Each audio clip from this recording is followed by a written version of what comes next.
Pronto, agora deu certo, tá gravando. Só espelhar aqui o slide.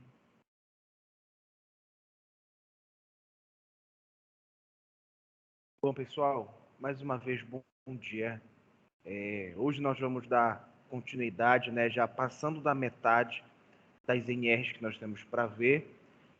Daqui para frente vai ter algumas NRs que a gente vai comentar e vai pular, porque elas realmente não são de associação da enfermagem. Antes disso, só queria confirmar com vocês, dia 30 é a prova de vocês. Nós temos mais eu acho que umas 2 ou 3 semanas até lá. Umas 2 semanas. Então, nós vamos finalizar com tranquilidade os slides de vocês.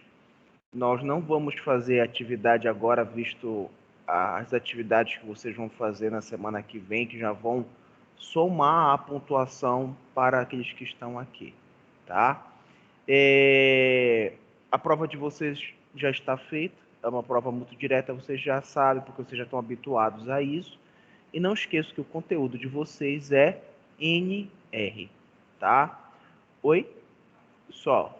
Posteriormente, quando for, eu acho que na próxima aula, eu vou já fazer vou dizer para vocês quais NRs vão cair na prova, tá?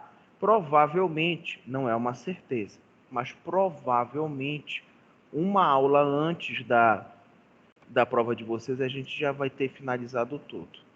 Então hoje a gente vai dar uma boa caminhada. Eu acho difícil a gente terminar hoje, mas talvez terça-feira que vem a gente termine e faça logo a revisão de prova de vocês.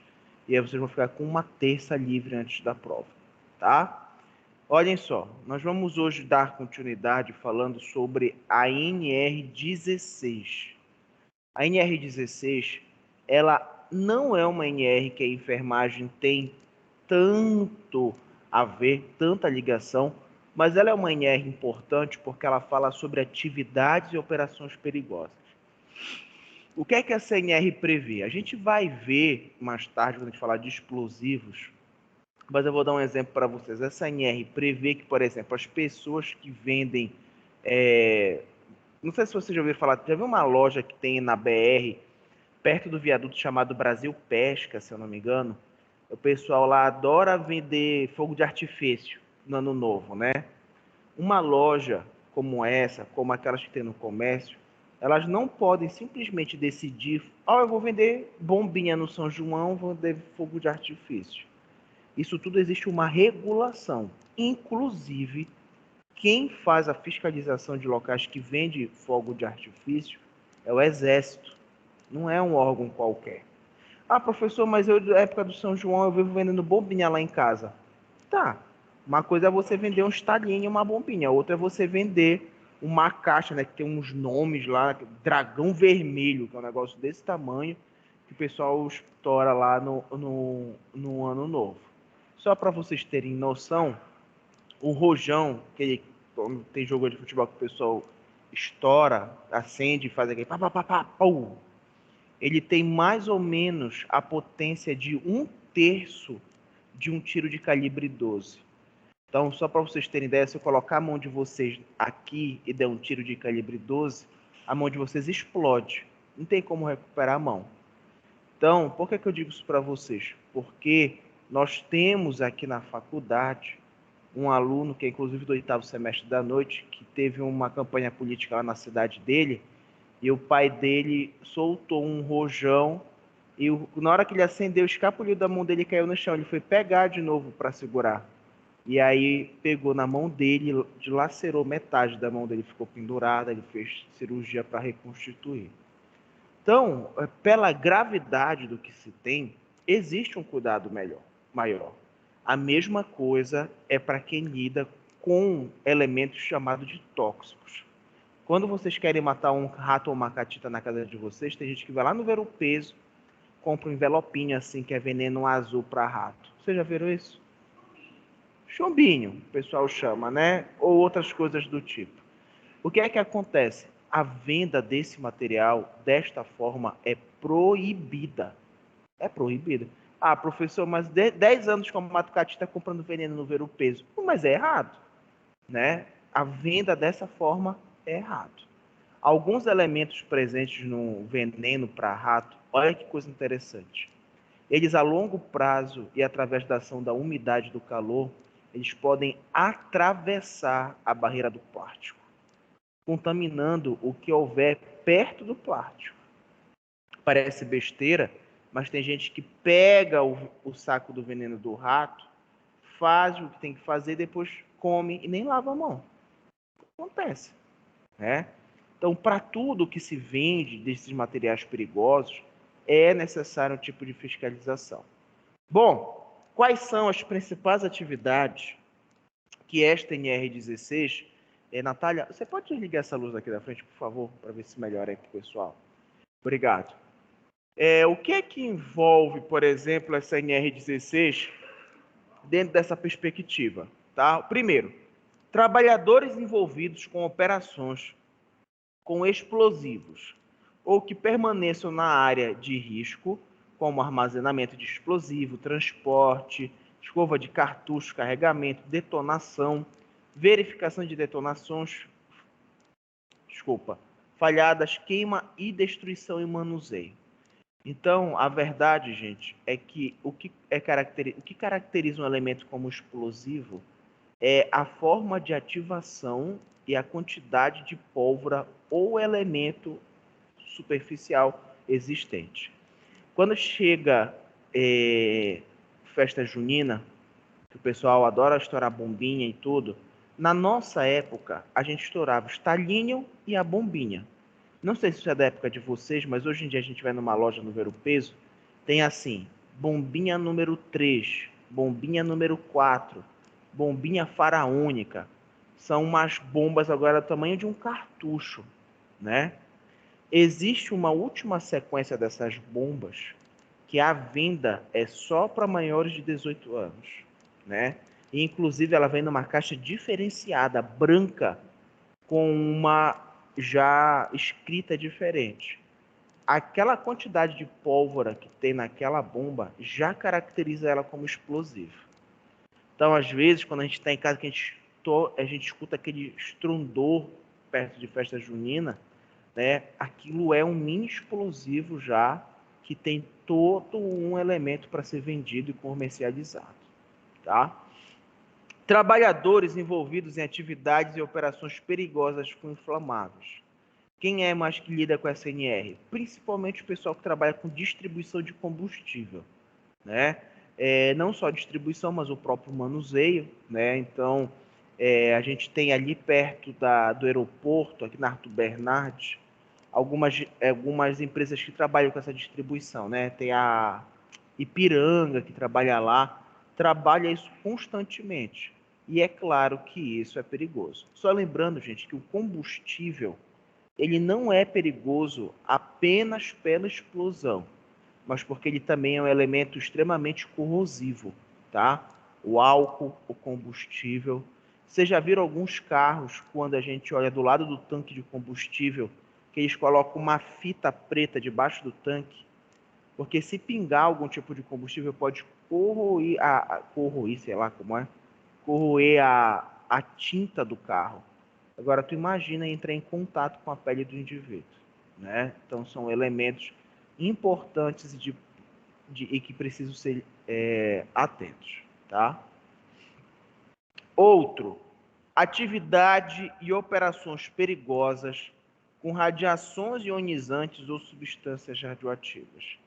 Isso é muito difícil já da gente entrar em contato, porque o elemento radioativo hoje é um dos elementos mais difíceis de se comprar, né? Então, por exemplo, você não consegue comprar como um indivíduo civil qualquer elemento considerado potencial radioativo, né? Tanto que parece uma brincadeira, a gente vê isso às vezes em filme.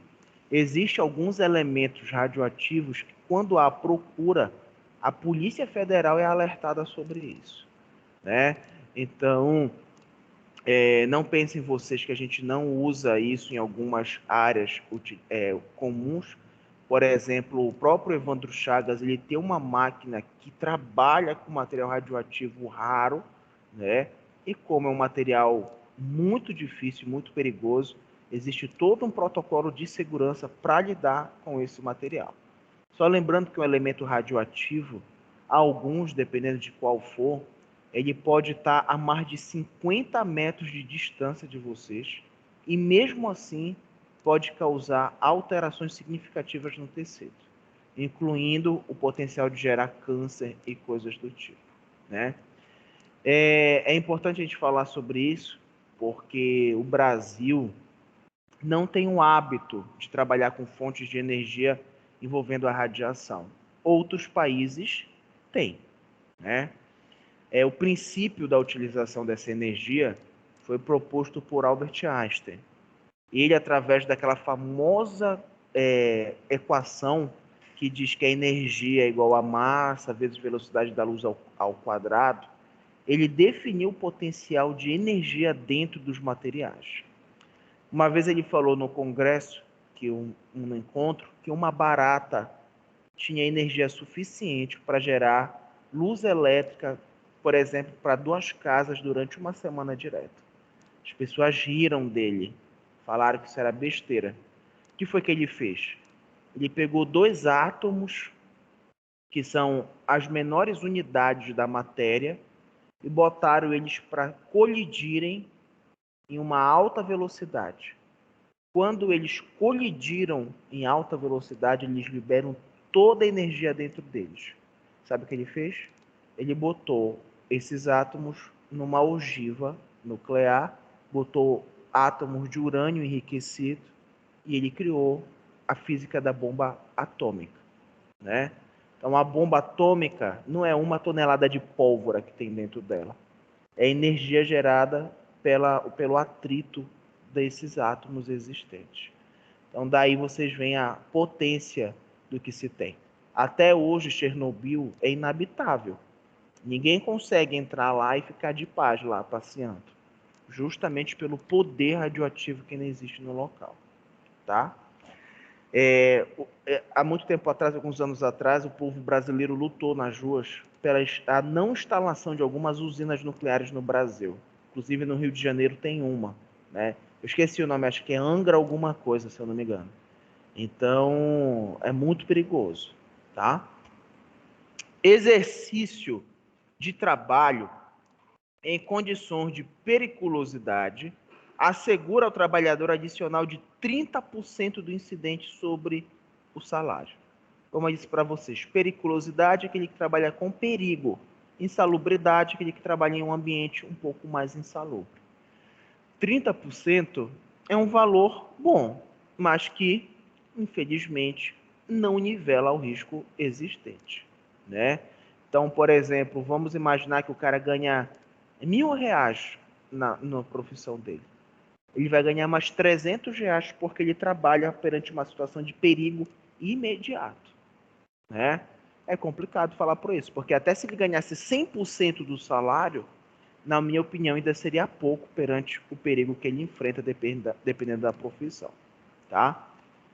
A empresa pode pedir caracterização e classificação da atividade perigosa, né, através de documentos ao Ministério do Trabalho. E aí, gente, o que é que acontece? Um empregador, que é aquele que emprega alguém, quando ele tem um trabalhador que exerce uma função de alta periculosidade, ele não tem tempo a perder dentro da avaliação do trabalhador. Então, a avaliação desse indivíduo, ela é constante e às vezes até diária ou semanal. Não dá para dar um intervalo muito grande de tempo na avaliação desse indivíduo, tá? Se tiverem alguma pergunta, é só falar. Próxima NR é a NR 17. É uma NR importante para a enfermagem. É uma NR que vai cair na prova de vocês, tá? E é uma NR que nós utilizamos praticamente em todos os ambientes de trabalho, seja da enfermagem ou não. Esta NR, ela fala sobre ergonomia. A ergonomia, ela é tão importante que quando você escolhe fazer uma especialização depois de formado, tem gente que escolhe fazer, por exemplo, Eu quero fazer uma especialização em saúde do trabalhador, enfermagem do trabalho. Ótimo. E tem gente que faz especialização só em ergonomia. Então, a ergonomia ela é tão complexa e tão grandiosa que existe, né, uma especialização, existem cursos que priorizam apenas este segmento, tá? Uma coisa importante para a gente entender, olhem para essa imagem que tem aí no slide de vocês, e a gente vê um homem, né, avaliando um cartaz, onde nesse cartaz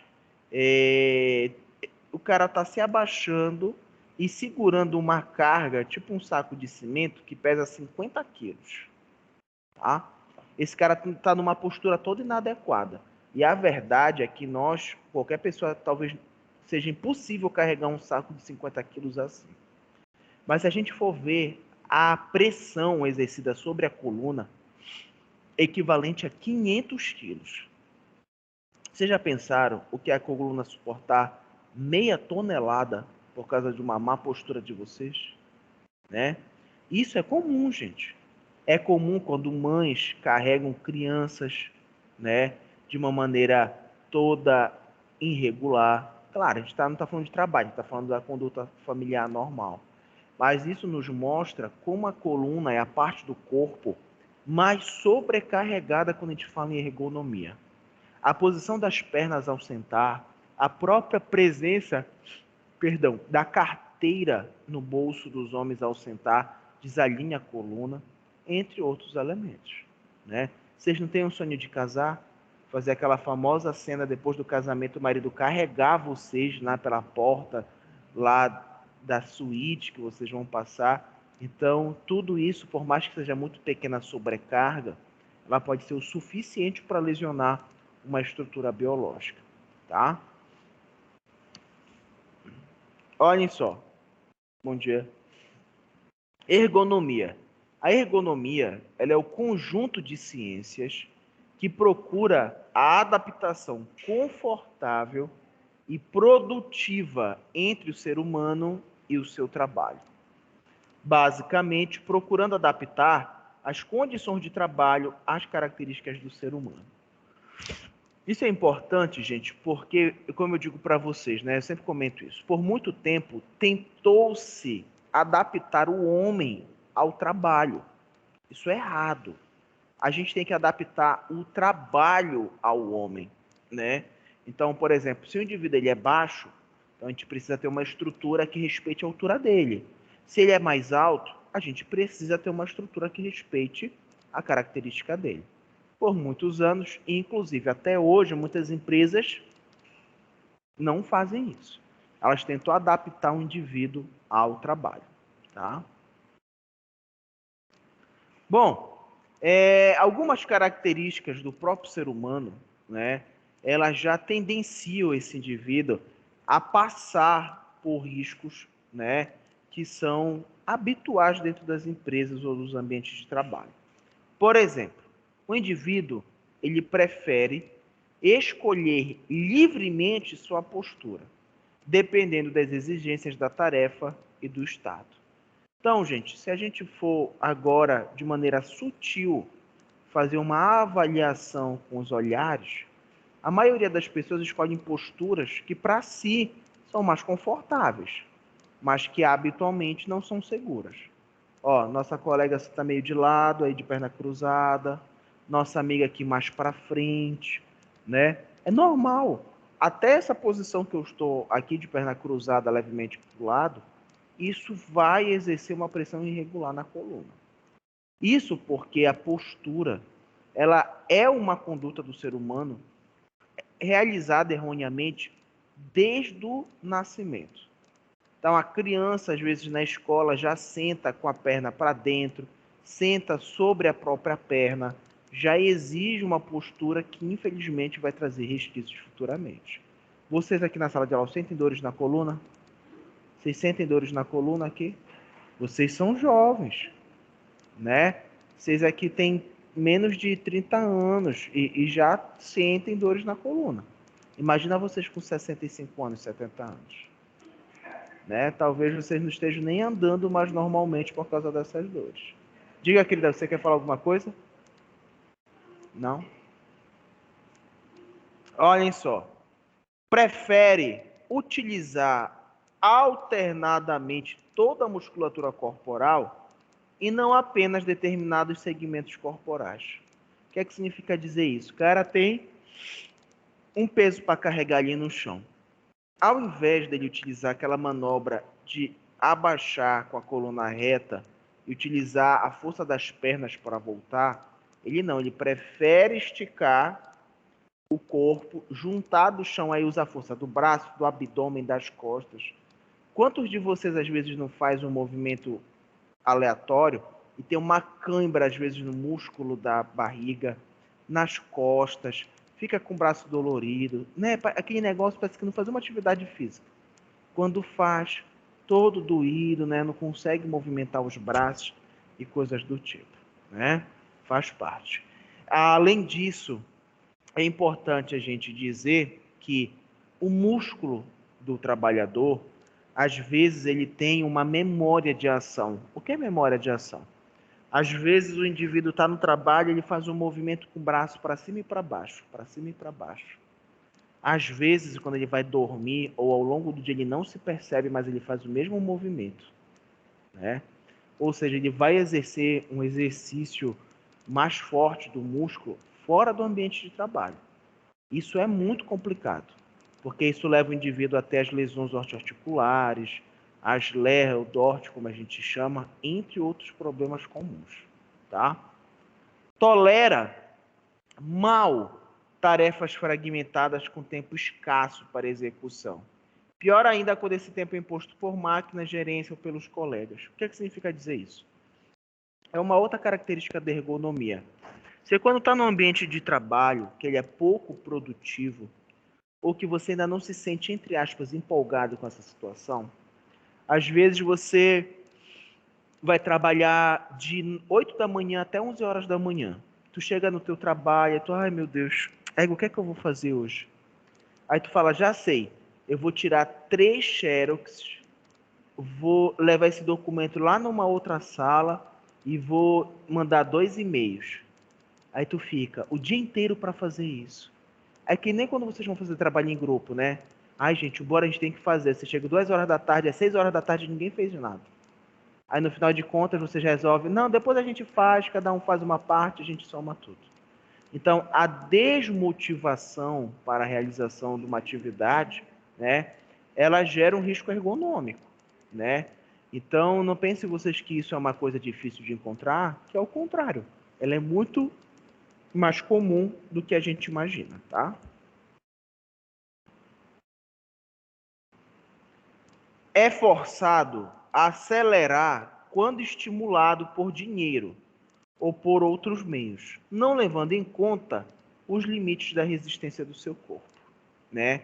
É engraçado porque parece besteira o que eu vou falar, mas a maior motivação do ser humano em termos de trabalho é o dinheiro, né? Se hoje eu chegasse para vocês e falasse assim, qual é o seu nome? Juliana. Falasse, Juliana, me faz um favor, se der. Vai lá no líder para me dar doca, traz um pão com café para mim. Pô, a Juliana ia falar, professor, você tá de sacanagem comigo, né? Bem diferente de eu falar, Juliana, eu vou te dar R$ 500, vai aí no líder. Ah, e ela, né, ia voltar com a bandeja com o meu café e o meu pão, né? O que é que significa dizer? As ações, na grande maioria, quando motivadas pelo dinheiro, o indivíduo pouco raciocina sobre essa possibilidade de risco ou não. Isso é normal, gente, né? Olha, eu, por exemplo, eu tenho, deixa eu ver aqui, eu tenho 3 empregos, né? Eu trabalho aqui em mais de 2 instituições. Então, por exemplo, a minha carga horária, juntando tudo, dá uma média de 30 horas semanas. É igual uma carga horária de um enfermeiro dentro do hospital, né? Mas, claro, a diferença salarial é absurda do que se eu estivesse no hospital. Para mim é ótimo o que eu faço. E eu ainda tenho agora a minha filha, né? Que sobrecarrega nessa carga horária de uma forma muito mais extensiva. Mas o que é que acontece? Se hoje chegassem para mim e falassem, olha, Dilson, tem um outro emprego assim, eu não iria. Eu não iria. Eu só trocaria se tivesse um emprego que pagasse mais do que meus 3 salários juntos. Então não vai acontecer isso. Agora tem gente que tu tá ali, tu trabalha ali, alguém chega e fala, olha, tu quer, porque a gente vai precisar de alguém para ser palhaço numa festa. Não, eu vou. Topa tudo. Topa tudo. Qualquer coisa tá lá, né, para ganhar um dinheiro extra e tudo mais. Não vou dizer para vocês que é errado, porque na necessidade que se vive hoje socialmente, onde você vai no supermercado, você compra uma laranja, 2 mamões, aí dá R$ 100, as pessoas precisam procurar formas de ganhar um pouco mais. Mas quanto mais a gente exige do corpo, infelizmente, maior a tendência de adoecer. Né? Vocês trabalham aqui? Não? Não. Trabalha só em um lugar, 2 empregos? Você já se acha sobrecarregada com 2 empregos?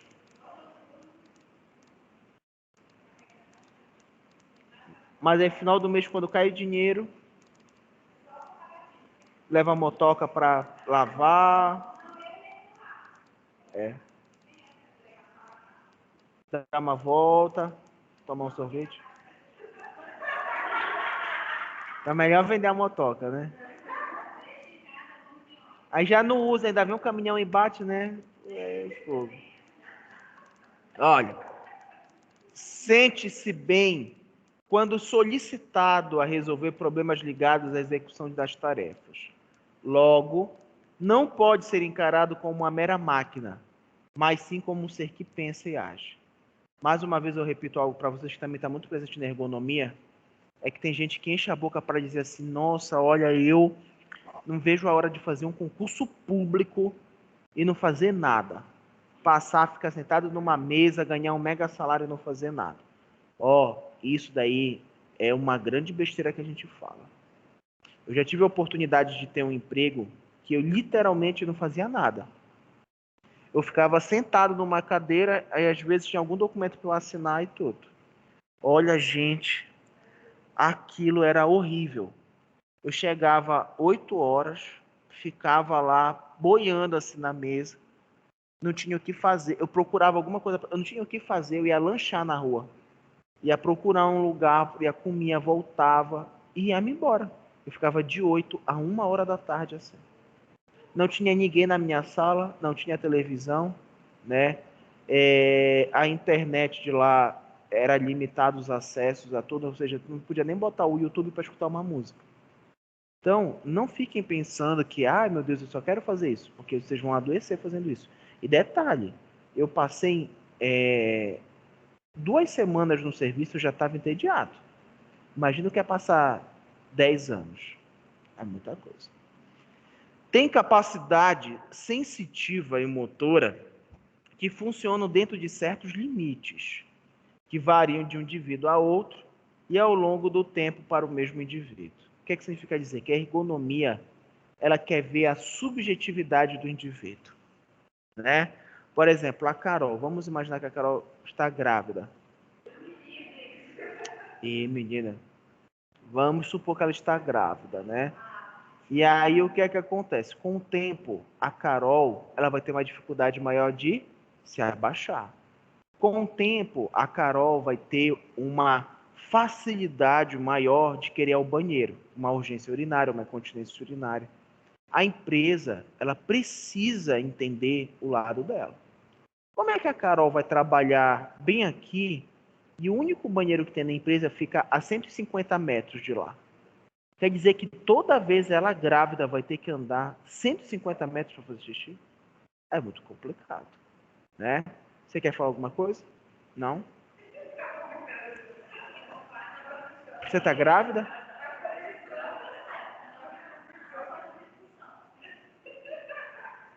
Né? Pode ser. A gente não sabe. Vamos continuar. Algumas características psicofisiológicas do ser humano.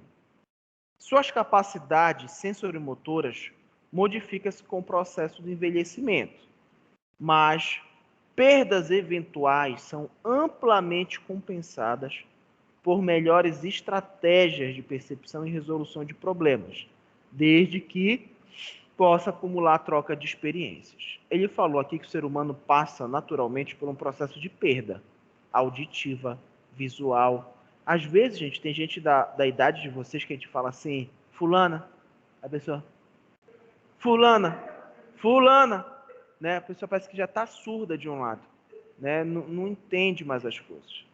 E o que a gente precisa entender nesse texto é que a empresa, ela precisa ficar atenta a isso, né? Como é que eu vou pegar uma pessoa que naturalmente tem perda auditiva e eu vou botar ela para trabalhar sobre forte ruído?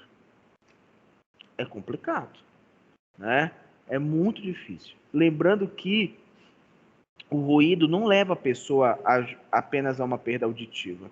Ela leva a diversos problemas de saúde, desde pressão arterial elevada, estresse ocupacional, entre outros elementos quaisquer. Ou seja, é preciso sim fazer isso. Alguns anos atrás, há mais ou menos uns 8 anos atrás, mais ou menos, houve, né, um número muito grande de jovens entre 15 e 19 anos que tiveram perda auditiva severa. Sabe por causa do quê? Pelo o uso de fone de ouvido excessivamente e com o volume em uma forma estrondosa. Eu não sei se vocês lembram disso, mas alguns celulares antigamente, quando você colocava o fone de ouvido e você colocava o volume no máximo, aparecia uma mensagem no celular. Olha, você está utilizando o volume acima do indicado. E aí o celular ia embora no volume. Tanto que tinha gente que com fone de ouvido, a gente do lado às vezes escutava a música. Houve uma transformação nas leis para que os celulares hoje em dia não atinjam mais esse volume máximo. Hoje você coloca um fone, às vezes coloca no máximo, mas não é aquele máximo como antigamente. Isso nos ajuda a evitar essa perda excessiva, né? Só que não adianta de nada se você não tiver consciência. Porque tem gente que às vezes chega em casa, tem o hábito de botar a televisão altíssimo, deita do lado da televisão ou coisas do tipo. Bom dia, tá? Bom, outro.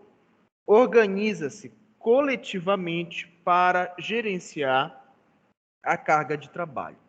A cooperação tem um papel importante, muito mais que a competitividade. A extrema divisão do trabalho e a imposição de uma carga de trabalho individual pode levar ao adoecimento. Aqui ele faz um discurso falando sobre o trabalho em equipe. Só que tem um grande problema nisso. Se agora eu chegasse aqui para vocês e falasse, olha, gente, eu estou querendo aumentar a minha empresa, né? E aí eu queria desenvolver um trabalho com todas vocês aqui. Então, todo dia a gente vai fazer diversas atividades. Vai arrumar essas cadeiras, vai ver o que é que precisa ser pintado. Às vezes tem aquele funcionário que ele quer estar à frente dos outros para querer ganhar pontos com a chefia. Então, vamos dar o exemplo da Carol. Não, olha, porque eu vou lhe falar uma coisa. Isso aqui eu já fiz sozinha, né? Então, sempre tem alguém que quer cantar vantagem em cima desses processos. Isso é muito complicado, porque isso acaba sobrecarregando o próprio indivíduo que quer fazer isso, né? Além de gerar o próprio atrito entre pessoas. Em sala de aula é a mesma coisa, vocês sabem. Vai fazer trabalho, vai fazer alguma coisa, sempre tem aquela pessoa que quer, o pessoal chama de puxa-saco, porque é mais interagível e tudo mais. Certo, gestante? Só passar, gente, aqui que essas partes da ergonomia aqui nós não vamos discutir. Mas existe um ponto na ergonomia que é importante a gente falar, que ele está relacionado ao estresse ocupacional. O estresse ocupacional hoje é o maior fator subjetivo associado à ergonomia. Ele leva a pessoa a sofrer a famosa síndrome de Burnout ou síndrome de burnout, né? A gente conhece ela como síndrome do esgotamento profissional, tá? A síndrome de Burnout, ela nada mais é do que uma síndrome quando as pessoas elas não suportam mais realizar suas atividades, né? Não aguentam mais ver gente na frente delas. Agora, vocês imaginam que é um enfermeiro não aguentar mais ver gente na frente? é muito complicado. O estresse ocupacional leva as pessoas a vários sinais e sintomas. Por exemplo, perda de cabelo, né? Tem gente que dormindo quando acorda tá só o cabelo travesseiro. Vai tomar banho, é muito cabelo que cai, né? Você é muito estressado? É. Hã? Aí, não, às vezes é o estresse mesmo, né? Sim,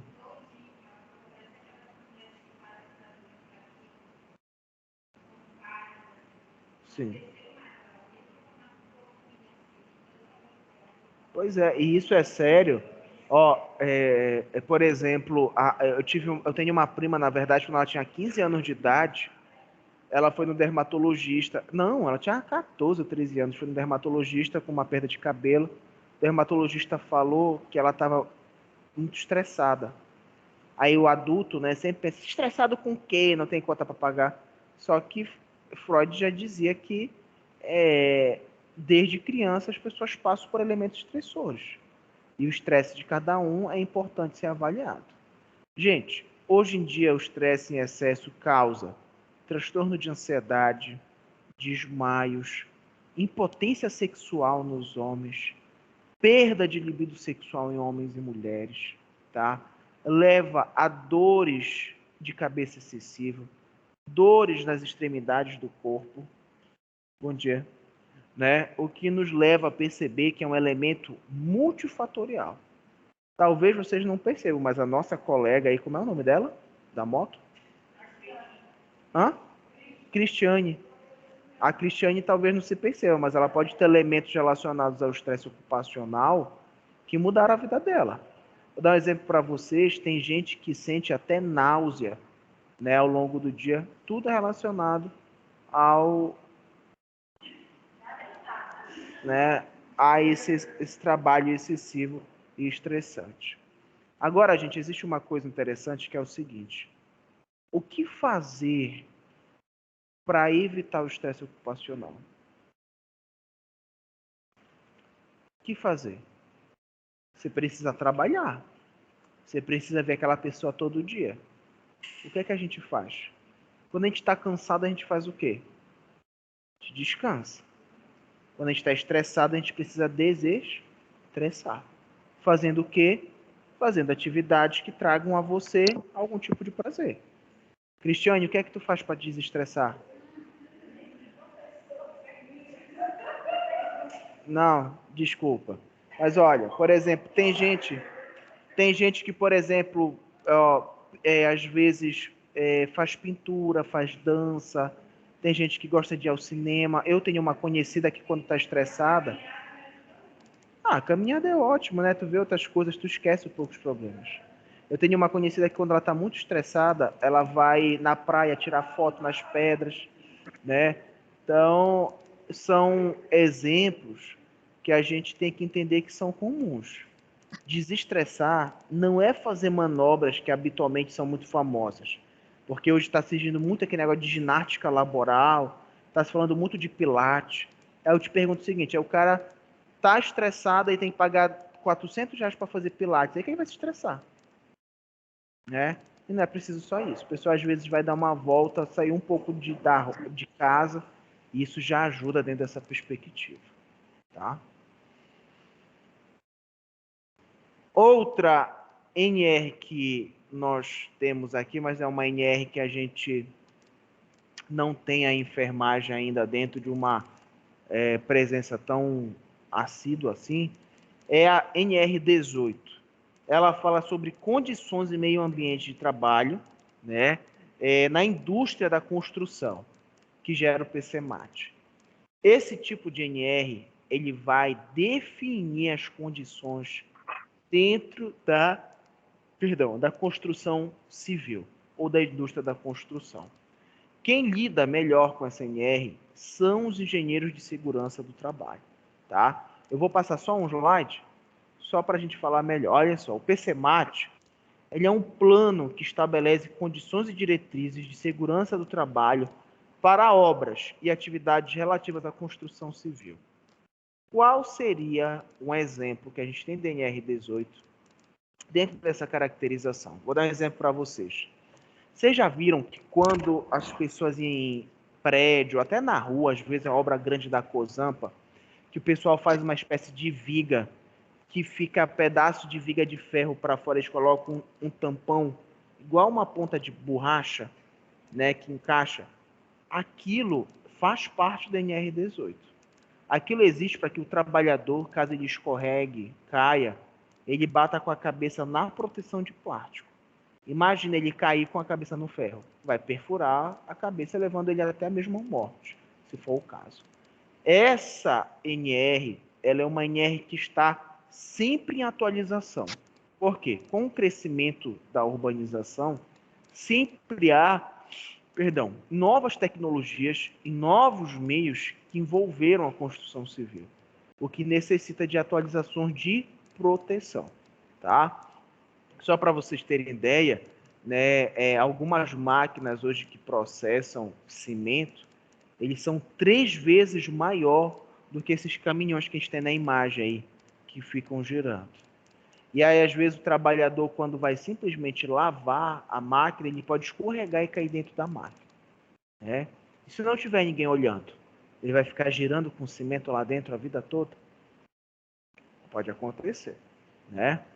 É importante a gente falar também de uma coisa que é interessante, que a maioria dos riscos ocupacionais, né, que a gente tem dentro da construção civil, eles são nivelados. O que significa dizer isso, professor?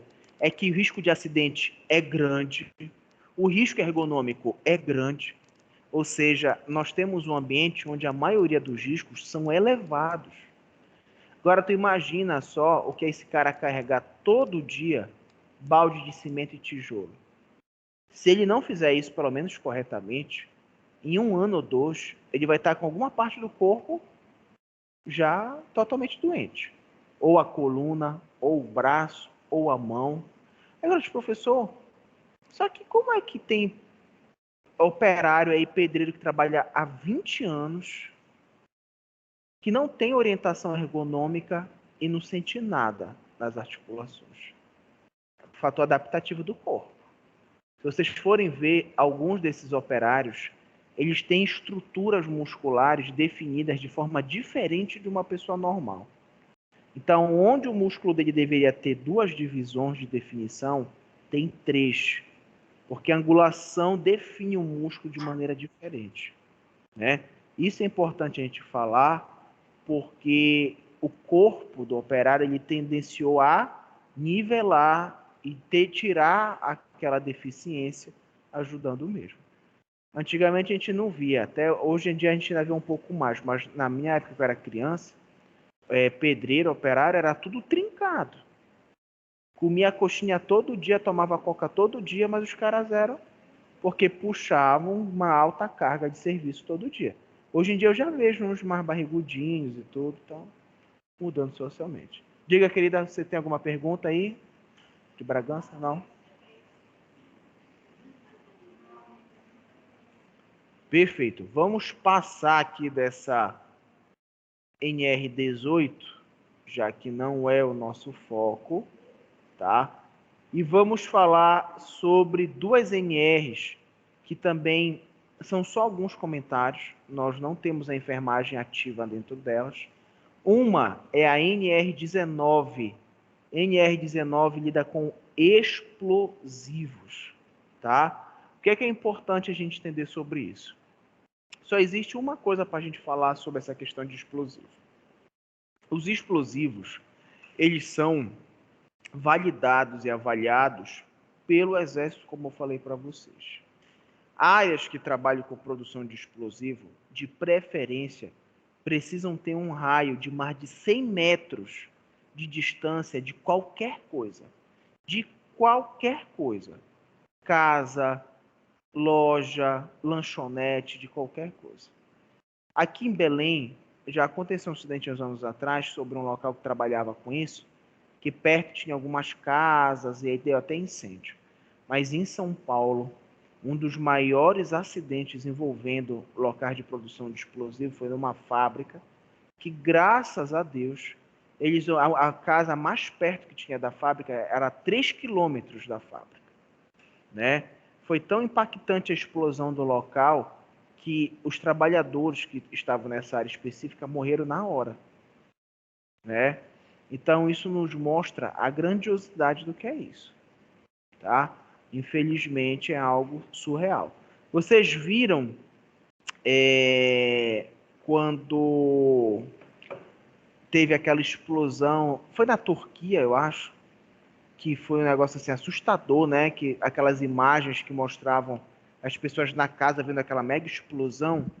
Até hoje supõe-se, né, que seja algum material químico combustível que gerou aquilo, né?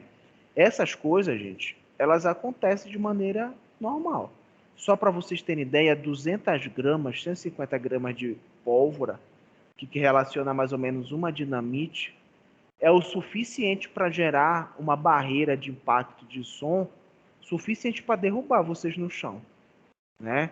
Então tu imagina o que é um barco ou uma sala desse tamanho cheio de elementos relacionados à explosão ou não, tá?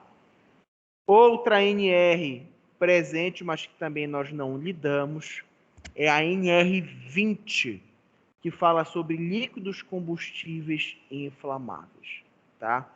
Essa NR ela é muito específica, é uma das NRs que menos a gente tem trabalhador exposto, porque está relacionado principalmente a quem trabalha com a distribuição e com o processamento nas refinarias desse combustível, tá?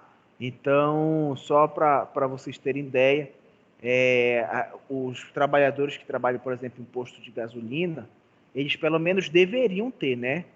Treinamento anti-incêndio, treinamento contra contato direto de pele com combustível, como lidar com contato do combustível com óleos e com incêndio, né? Eu espero que todos que tenham, porém, posto de gasolina tenham esse tratamento, esse treinamento, tá? Nossa NR21, agora nós voltamos a uma NR que é a enfermagem tem uma maior proximidade, que nós temos alguns trabalhadores que nós vamos avaliar nessa situação. Quando a gente olha para esse senhor aí trabalhando no céu aberto, isso é uma imagem que a gente vê em Belém. De vez em quando a gente vê pessoas da prefeitura de Belém realizando essa pintura aí do meio-fio que nós temos, né? É claro que se a gente for avaliar ele, a gente vai perceber que não existe um EPI suficiente para protegê-lo, por exemplo, do calor. O cara está de boné e óculos escuros. Você não vai proteger ele contra uma queimadura solar, por exemplo. Hoje, o grande problema do trabalho, em céu aberto, está relacionado ao sol, à força do sol. Em Belém do Pará, nós já temos uma frequência muito maior da força do sol. E só para vocês terem ideia, eu não estou nem falando de Belém, estou falando de outras capitais. As orientações que nós temos no Brasil como um todo é que as pessoas utilizem protetor solar todos os dias, com reforço na camada a cada 2 a 3 horas. Então tem gente que às vezes cedo vai sair de casa, passa o protetor solar, protege, mas fica até 5 horas da tarde com aquela mesma camada. Perdeu o efeito. Vocês usam o protetor solar aqui? Não, né? Só para tirar fotos? Não, direto. Mas faz o... Olha, a nossa amiga está até passando agora, mas aqui não tem sol, né? Então é um elemento perigoso. Um outro exemplo que eu dou para vocês são os discos criados. Eu acho que eu já contei essa história para vocês, uma vez eu estava vindo aqui para Examacho, ali na esquina da Unimed, da Doca, estava tendo uma obra da Cozampa. E aí eu adoro contar essa história, que era uma coisa absurda. E aí tava uns 5 funcionários olhando para dentro do buraco, que estava cheio de água, até a boca, né? Entre aspas. Quando a gente viu, saiu um funcionário lá de meio da água, né? Sem camisa, sem máscara, sem nada. Tinha mergulhado lá para ver alguma coisa no cano, só com a calça, te juro. Eu juro para vocês. E aí eu fico olhando isso e penso, o que é que leva o trabalhador a fazer isso? O que é que vocês acham? Será que ele quer mostrar que, não, deixa que eu faço assim, né? Eu faço tudo e tudo mais? Não sei.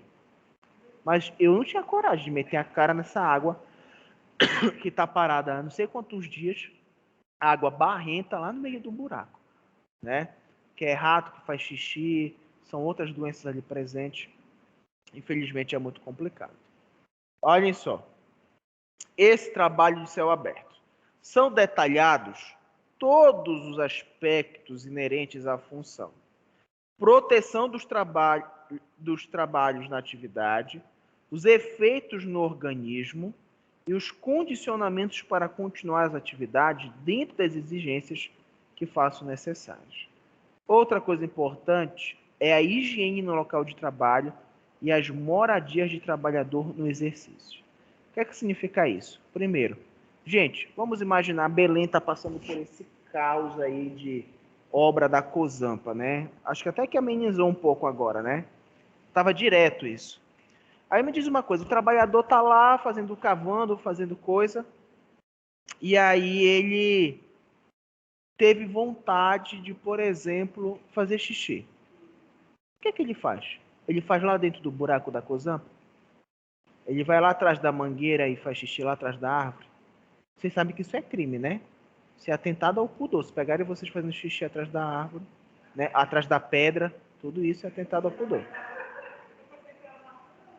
Na natureza, vai na natureza. Pelo menos, né, vai na água, pelo menos. Tá.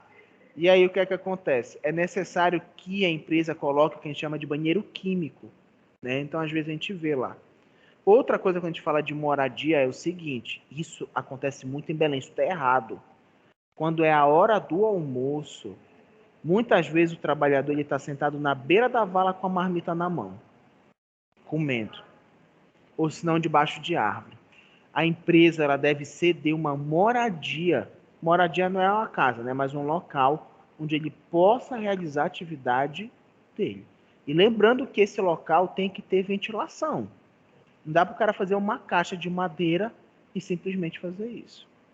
Não sei se vocês já viram, mas ali no início da BR, onde tem aquele posto do Detran, eles fizeram um container de ferro, aí eles climatizaram dentro e os funcionários ficam lá dentro trabalhando, né? Então tem um ponto externo, eles ficam na rua, mas quando eles precisam fazer alguma coisa, eles adentram o container. Ótimo, excelente. É todo mundo que pensa assim? Claro que não, né? Infelizmente ainda é uma situação muito mais difícil, tá? Bom, outra NR que nós temos é a NR 22.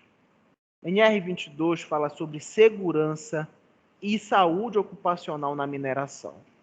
Mineração no Brasil, ela ainda é frequente e ela já ocorreu por muitos anos de maneira irregular, né? A gente sabe que nós tivemos no Pará, no Brasil, vários pontos de mineração, como Serra Pelada, que foram extremamente irregulares, né? As pessoas ali morreram e não morreram apenas pelo acidente dentro das minas ou dentro das escavações. O meu pai, na época das minerações, ele era funcionário da antiga Sucam, que era vinculado ao Ministério da Saúde. Então, o que é que acontecia? Eles pegavam um avião, iam para um local de garimpo, às vezes, e aí eles pegavam um helicóptero e ia até onde ficava, olá, bom dia, essa situação. E lá eles faziam o risco de malária e de outras doenças.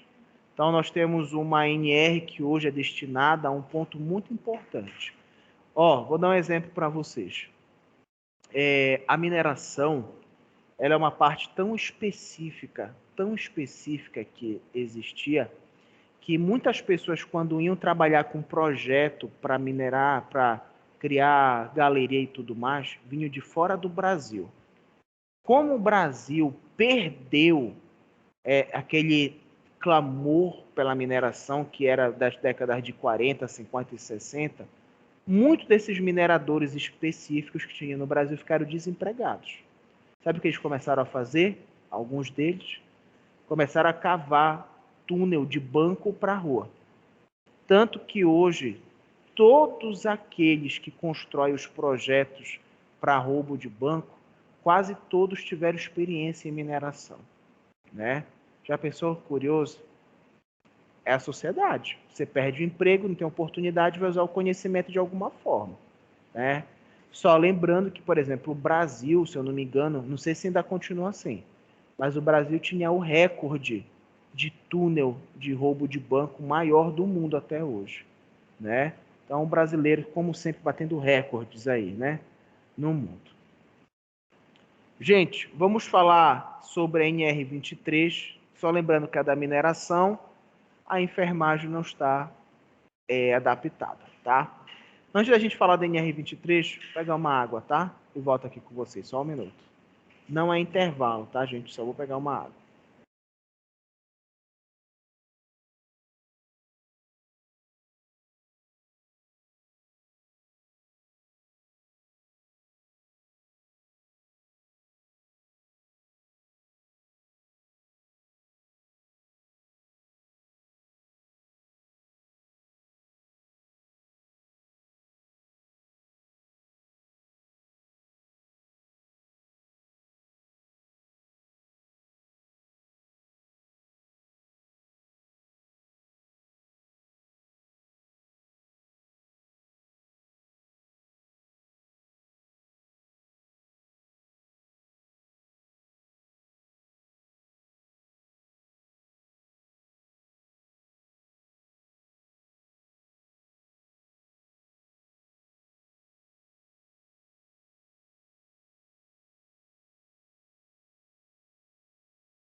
Olá, pessoal. Você está me ouvindo? Sim, professor. Perfeito. A gente teve um problema lá no computador, ele desligou, lá a gente trocou de sala e agora nós vamos retornar, tá? Só um minuto, por favor.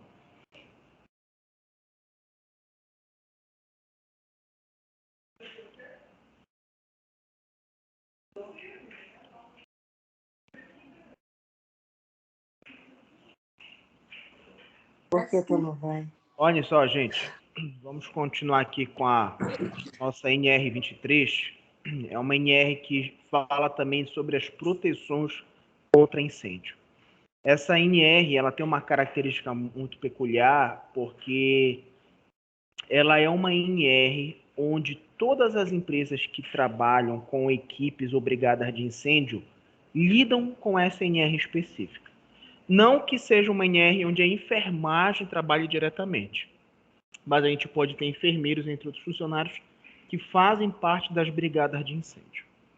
Falar de proteção contra incêndio é falar principalmente, ajudar o indivíduo a entender um pouco melhor sobre os métodos de proteção. Vocês chegaram a fazer aqui aquele exercício de levantar o extintor de incêndio? Que eu trouxe, né? Vocês, alguns puderam sentir o peso que envolve. Diga, quer falar alguma coisa? Bom, o que é que a gente precisa falar sobre esta NR específica? A NR que fala sobre proteção contra incêndio, ela é uma NR que caracteriza todo o espaço de desenvolvimento do trabalho. O que é que significa dizer isso?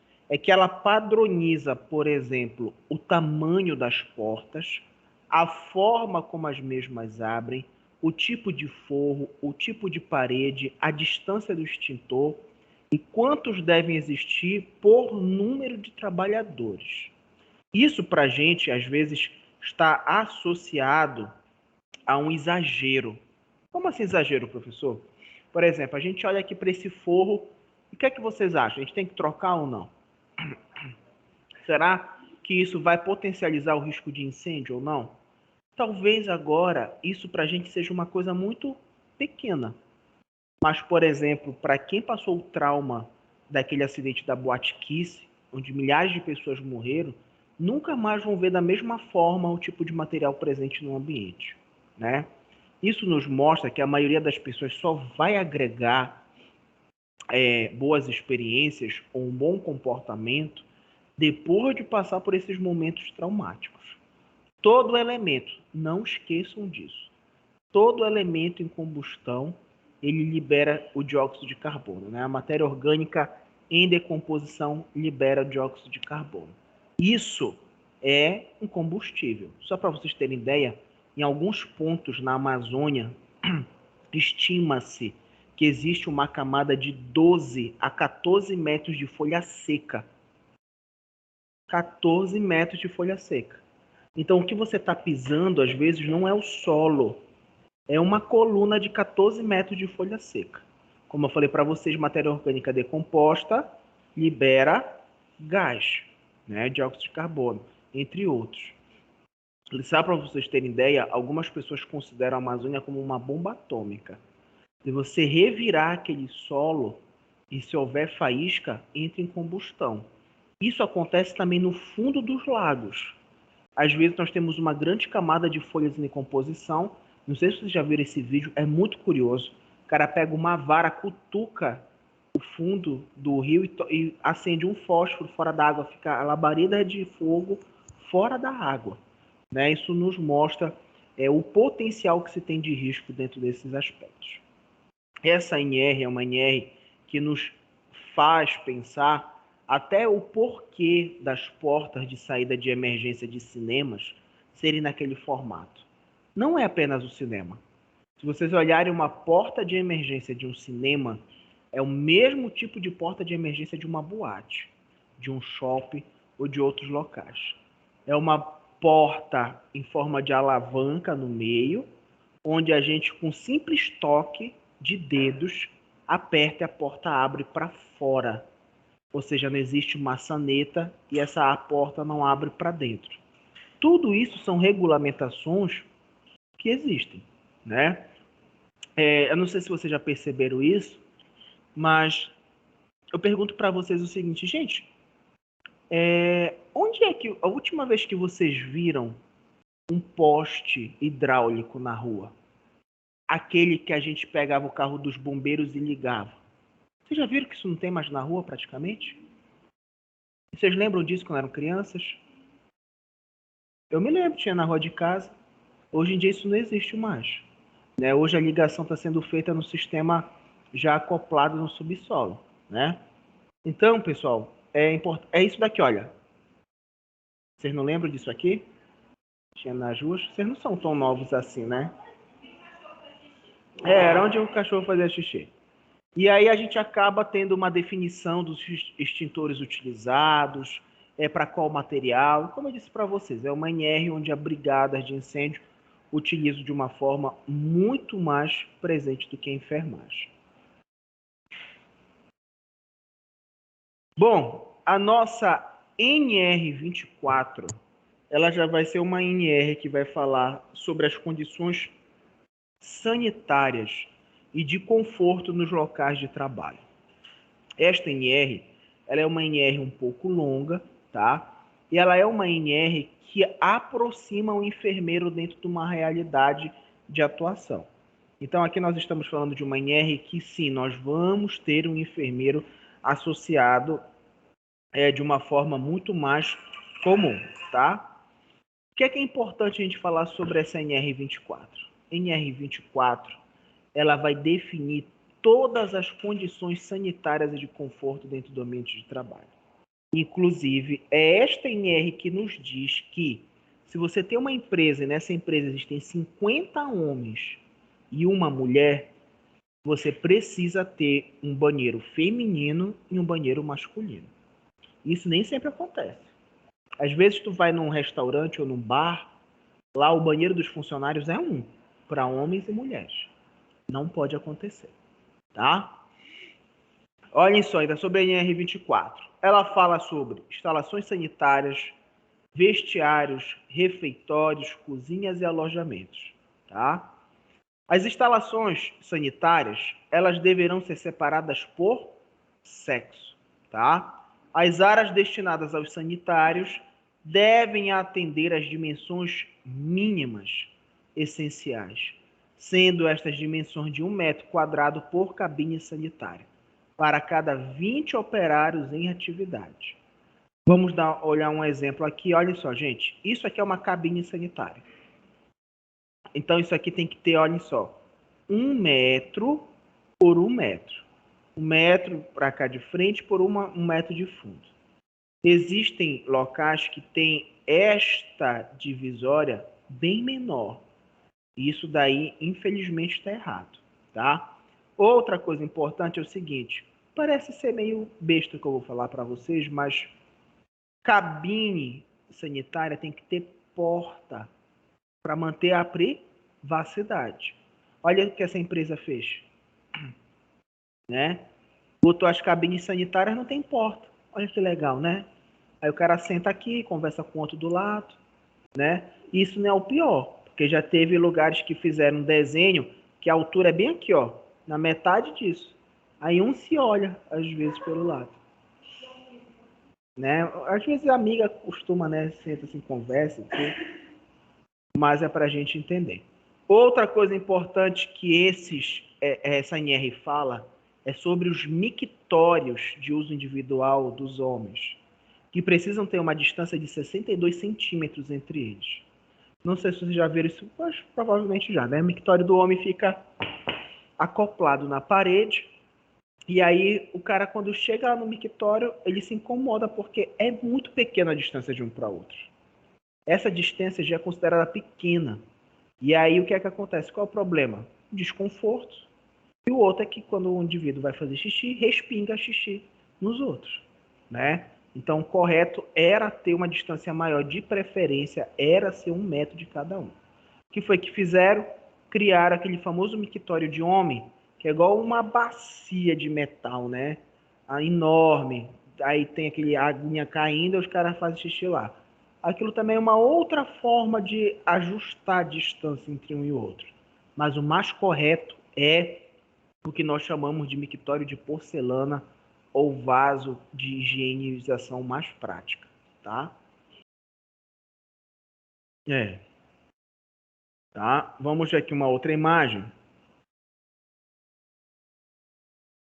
Olha, aqui é uma outra imagem que mostra já as pias, né, a organização com as distâncias respeitadas. Aqui, infelizmente, esteticamente, nós não temos uma imagem assim, né? Olha que bonito que é esse banheiro. Mas quando a gente vai falar de funcionalidade, nós temos uma, estrutura que respeita alguns padrões. Até mesmo por causa disso aqui, ó. Nós temos um sabonete dispenser. Antigamente, empresa, gente, bem aqui tinha uma saboneteira e tinha um pedaço de... Não sei se vocês lembram, um sabão azul, às vezes. O pessoal colocava tipo numa corrente, o pessoal passava a mão assim e lavava a mão. Né? Isso é muito comum em Bragança, para quem não sabe ainda. Tá? E aí, o que é que acontece? Nós temos aqui, por mais que seja simples, mas uma divisão um pouco mais correta. O sabonete foi andando em desuso pela validade do mesmo, exposição do mesmo. Hoje em dia você tem uma espuma, você já viram a espuma? Você vai no shopping, aperta, cai uma espuma na mão. Aí você higieniza a mão com a espuma e lava. É uma nova forma de seguridade. Mictório dos homens, olha aí o que é 62 centímetros. Né? É muito pequena a distância. Né? Tem gente aí, se daí em festa, né? Porre, fica aí, encosta a cabeça na parede, dorme apoiado aí. Então, é uma sujeira incrível, né? Porque respinga isso tudo. E aí, às vezes, não tem nem água no mictório, né? Aí, o que é que os caras fazem? Enche de naftalina ali dentro, né, do mictório, que é para o odor da naftalina ser maior do que da urina. Né? Vocês veem como a pessoa é preocupada, né? Olha, identificação masculina e feminina para o vestiário ou para o banheiro, vestiário, seja o que for, ele tem que ser uma identificação internacional. O que é identificação internacional? É esta aqui do meio, ó, onde a gente tem, entre aspas, o homem representado dessa forma e a mulher representada dessa forma. Pergunto para vocês, é ético botar uma imagem dessa aqui? A mulher bicorada fazendo xixi? Isso aqui são imagens reais, tá? Tiradas de empresas e coisas do tipo, né? Então, a utilização é de padrão internacional. Às vezes a gente vai no restaurante, tipo, a gente vai lá no Outback, e aí tem várias formas escritas de homem, inglês, de mulher em outras línguas, não sei o quê. É uma coisa que não foge da ética e do respeito. Agora, essas imagens, aqui as outras, infelizmente, vão quebrar um pouco esse padrão, tá? Bom, os vestiários, eles logicamente têm que ser dispostos de acordo com o sexo, né? Tem que ter cabine individual. E outra coisa que é importante, gente, se você vai trabalhar, por exemplo, numa fábrica de alimentos, você chega com a sua roupa normal e lá você precisa botar uma roupa especial, todo local que pede a troca de roupas tem que ter vestiário. Era, professor, mas eu trabalho em tal lugar que a gente faz isso, mas lá tem uma sala que a gente não pode. É um vestiário dessa forma, ó, gente. Armários individuais, cada vestiário para um sexo, presença de chuveiro e tudo mais. É por isso que eu digo para vocês que muitos empresários, quando vão abrir uma empresa, eles não pecam pelo fato de eles não quererem respeitar as normas. Eles não conhecem. Eles não conhecem todas essas padronizações. E acaba que ficam colocando o trabalhador em uma situação de vergonha, vexatória e coisas do tipo. Tá? Outra coisa importante são os refeitórios. Tá? Refeitório não pode ter estruturas perto de banheiro, tem que ter fornecimento de água potável com ventilação e iluminação, tá? O refeitório, ele é exigido quando uma empresa tem acima de 300 funcionários. Professor, mas eu trabalho numa empresa que tem 20 e tem. Ótimo, não tem problema. Mas a obrigatoriedade é só a partir de 300, tá? Olha, aqui nós temos uma imagem comum de um refeitório normal, tá? Aqui uma outra imagem. Esse refeitório aqui lembra um pouco o refeitório lá da Serpasa, né? Onde é a Serpa. É muito parecido. Aqui tem a fábrica, aqui tem a visão do rio. É muito bacana, tá? Outra coisa importante para a gente falar, dentro desse alinhamento que envolve o trabalhador, é o famoso dormitório, tá? O dormitório, gente, é muito comum em empresas que vão, por exemplo, fazer mega construções. Ah, vamos construir um mega supermercado em tal interior. Aí o pessoal monta um dormitório. Cada dormitório só pode ter no máximo 100 pessoas.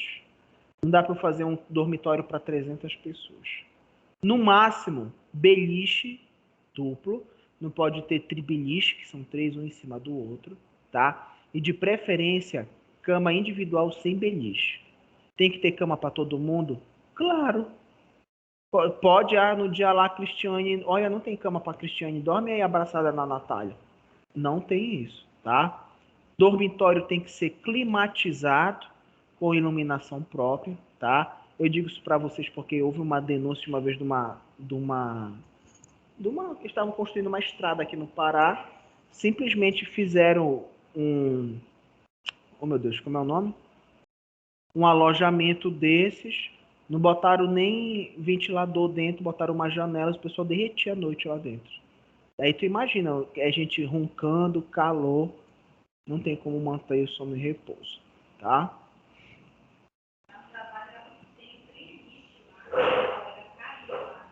Triliche foi. E aí?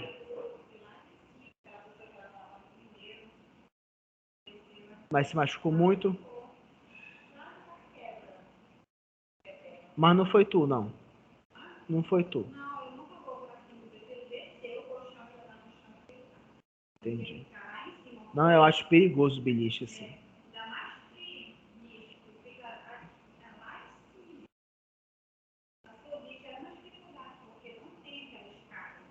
Uhum. Não, eu acho muito perigoso, né? Tá certo. Olha, ainda falando sobre a nossa NR24, nós temos o que nós falamos sobre a utilização de bebedouro e de fluxo de água, ó. Só para vocês verem o que essa NR fala, tá? Como ela é tão específica. Então, é preciso um bebedouro tradicional desse que nós estamos vendo para cada 50 trabalhadores. E é necessário ter água potável e fresca, perdão, numa dimensão de 250 ml por hora por trabalhador. Se a gente tem 250 por hora por trabalhador, significa que para 4 trabalhadores você precisa de 1 litro de água potável fresca por hora. Quantos alunos tem aqui na Examais? Muita gente. Então, olha o bebedouro que tem aí. O bebedouro tem que processar, então, bons litros de água por hora para suprir todo mundo, né? Então, a gente acaba pensando que isso é besteira, mas se o Ministério do Trabalho passar aqui para uma investigação ou verificação, eles vão em cada detalhe. Eles vão ver as características do bebedouro, vão ver se tem mesmo a capacidade de gerar baseado no número de funcionários. Tem tudo isso, né? Então a gente pensa, como eu disse para vocês, que às vezes é uma coisa besta, mas que vai ser o diferencial entre uma multa ou não do Ministério do Trabalho, tá? Alguém tem alguma pergunta? Não? Não?